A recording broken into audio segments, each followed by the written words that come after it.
सैफच्या मुंबईतल्या घरी पुन्हा एकदा मुंबई पोलिसांनी हल्ल्याचं रिक्रिएशन केलेलं आहे।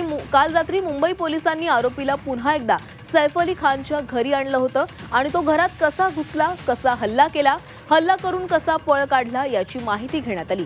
सैफ अली खानला कालच लीलावती रुग्णालयातून डिस्चार्ज मिळालेला आहे।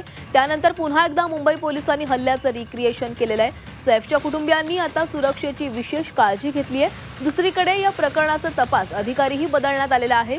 दर्शन गायकवाड यांच्या ऐवजी आता अजय लिंगनूरकर नवीन तपास अधिकारी नियुक्त करण्यात आले।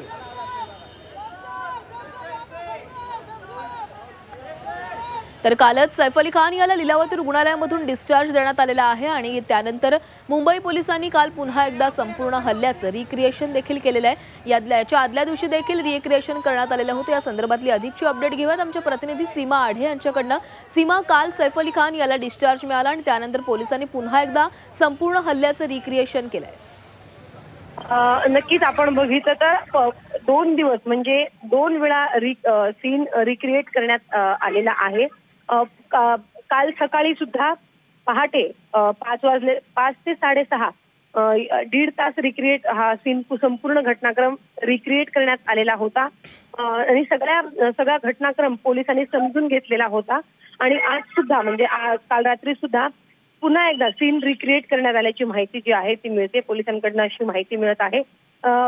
काल ज्या पद्धतीनं म्हणजे वांद्रे स्थानकापासून ते सैफ अली खानच्या घरापर्यंत, त्याचसोबत घटना झाल्यानंतर तो कुठे कुठे वावरला त्या सगळ्या ठिकाणी जाऊन सीन रिक्रिएट करण्यात आला। तो कशा पद्धतीने हल्ला झाल्यानंतर पुन्हा पळून जाण्याचा प्रयत्न केला आणि काल रात्री सुद्धा पुन्हा एकदा हा सीन रिक्रिएट करण्यात आलेला आहे।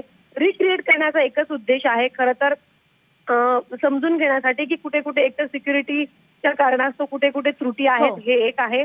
आणि दुसरं म्हणजे नक्कीच सीमा, तर दुसऱ्यांदा हे रिक्रिएशन करण्यात आलेलं आहे, त्यामुळे या रिक्रिएशन मधून आणखी काय माहिती पोलिसांच्या हाती लागलेली आहे पाहावं लागणार आहे। धन्यवाद तुम्ही दिलेल्या माहितीसाठी।